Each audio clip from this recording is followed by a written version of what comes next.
Para diminuir a tensão CA, usamos um transformador. Como você reduz a tensão CC?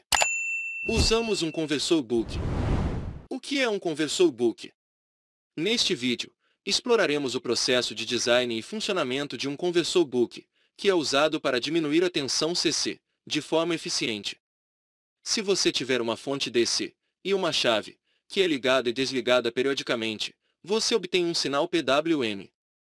A quantidade de tempo que um sinal digital está no estado ativo é chamado de ciclo de trabalho. Se o interruptor estiver ligado por um longo período, o ciclo de trabalho aumenta, e se estiver ligado por um curto período, o ciclo de trabalho diminui. Agora, se você calcular a média de um ciclo, com um ciclo de trabalho de 50%, é a metade da tensão de entrada. Por exemplo, estaremos reduzindo a tensão de 12 volts para 6 volts, com apenas uma chave. Por razões de eficiência, vamos substituí-la por uma chave elétrica, ou um MOSFET. Este MOSFET é controlado por um sinal PWM. Como o PWM é gerado controladamente? Explicaremos no decorrer do vídeo, mas este é apenas o sinal PWM amplificado, e tem picos de alta tensão. Para suavizar isso, nós adicionamos um indutor em série com a carga. O indutor mantém a corrente constante através de si mesmo, e para isso irá mudar instantaneamente a voltagem através de si mesmo. Quando o interruptor fecha, a corrente começa a fluir. Para resistir a este fluxo, o indutor diminui a voltagem na outra extremidade para zero, cria uma voltagem igual e oposta à da bateria. Isso é possível devido aos campos magnéticos que são gerados no indutor, mas ele não pode resistir a ele por um longo tempo. Então a corrente começa a fluir e a tensão na outra extremidade começa a subir, e o indutor começa a armazenar a energia em seus campos magnéticos. Após algum tempo, o campo magnético estabilizado no indutor agirá como uma chave fechada, permitindo que a corrente máxima flua. Se você abrir a chave, não há fonte para fornecer corrente, e a corrente começa a cair. Mas é o contrário, a corrente através do indutor muda instantaneamente. Agora o indutor atua como uma bateria que fornece corrente, mas lentamente fica sem energia à medida que esta extremidade está aberta. Os elétrons se acumulam aqui criando uma alta tensão negativa, que pode danificar os componentes. Portanto, adicionamos um diodo Schottky de baixa voltagem para criar um caminho para os elétrons. A tensão na carga ainda tem picos de alta tensão, portanto, aumentamos a frequência do sinal PWM, de modo que a tensão e a corrente do indutor permaneçam um pouco mais baixas. Esta é também a razão pela qual a fonte de alimentação comutada usa altas frequências para suavizar ainda mais. Então, adicionamos um capacitor em paralelo. Este é um capacitor que deve manter a diferença de potencial constante, e para isso trabalhará a corrente. Quando o interruptor fecha, a tensão aumenta para 5 volts. Para resistir a este efeito, o capacitor faz fluir a corrente, elevando o outro terminal para 5 volts. Isso é possível devido aos campos elétricos que são gerados no capacitor, mas não pode fluir a corrente por muito tempo, pois as placas ficam carregadas e logo a corrente reduz. Tensão na outra extremidade começa a cair. Também o capacitor começa a armazenar a energia em suas placas. Depois de algum tempo, as placas ficam totalmente carregadas. A corrente de novo pode fluir e o capacitor atua como uma chave aberta agora. Se você abrir a chave, então não há fonte para fornecer a tensão induzida. A tensão começa a cair.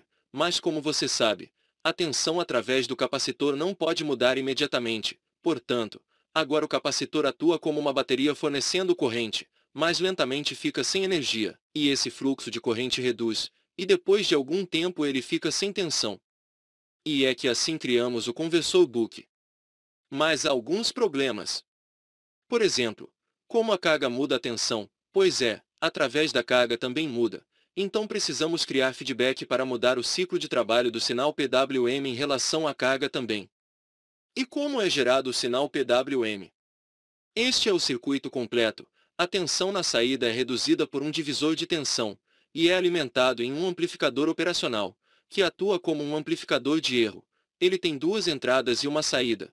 Os outros dois terminais são para a tensão de alimentação, que é usado para amplificar a diferença entre as entradas. Como para a entrada, se a tensão na entrada não inversora, ou no terminal positivo for maior do que a inversora, então a saída é a tensão de alimentação positiva, ou se a tensão na entrada inversora ou no terminal negativo for maior do que o não inversor, então a saída é a tensão de alimentação negativa. Nesta configuração, O amplificador operacional compara as entradas se há um equilíbrio de tensão e com isso equaliza a sua saída, pois se o feedback é muito negativo, a saída varia de acordo com a tensão na entrada negativa. Isso pode ser visto como uma gangorra. Quando a tensão de entrada cai, a saída aumenta e quando a entrada aumenta, a saída cai. É assim que o amplificador diferencial funciona. Este é um gerador de ondas triangulares. A saída do amplificador de erro e do gerador de ondas são alimentados para outro amplificador operacional, que atua como um comparador e emite o sinal PWM que controla o MOSFET.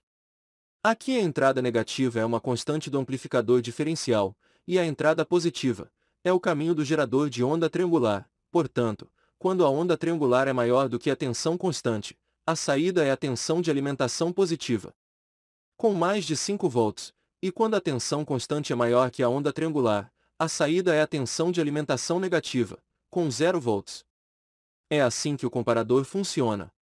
Se a tensão constante aumenta, então a largura do tempo ativo aumenta, e se a tensão diminui o ciclo de trabalho de PWM também diminui.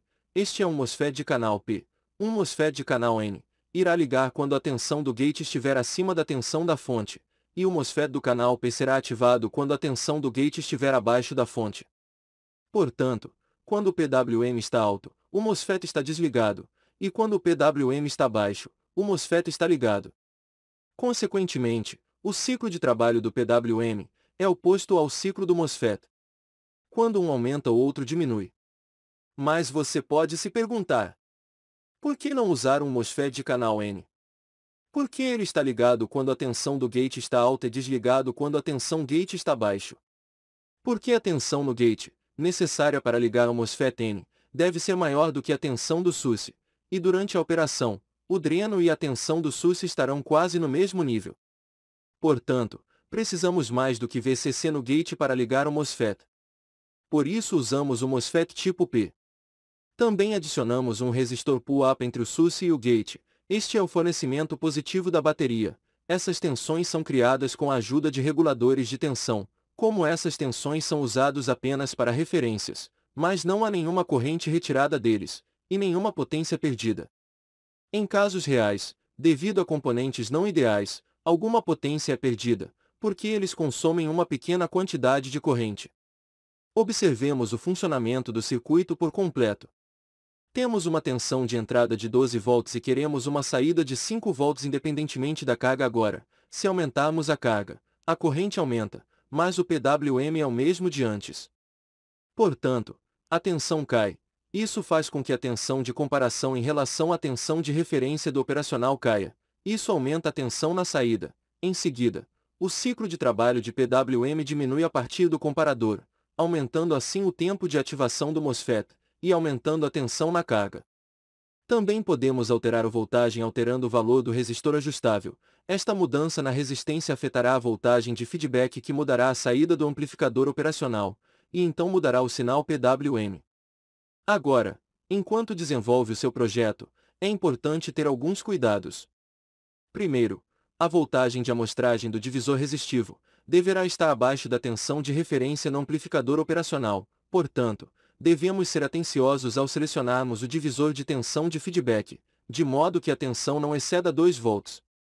No mais, vale dizer que no mercado atualmente temos ótimos circuitos integrados dedicados a gerar o PWM de forma eficiente e dinâmica, reduzindo ao máximo a necessidade de componentes externos. Este é o princípio elementar dos conversores Buck. Tem muito mais a estudar sobre o mesmo, muito mais detalhes, mas ficará para um próximo vídeo. Espero ter contribuído com este conteúdo. Peço-lhe que não deixe de se inscrever no canal, deixar o seu joinha, não deixe de nos acompanhar. Temos uma vasta lista de vídeos em nossas playlists. E até a próxima!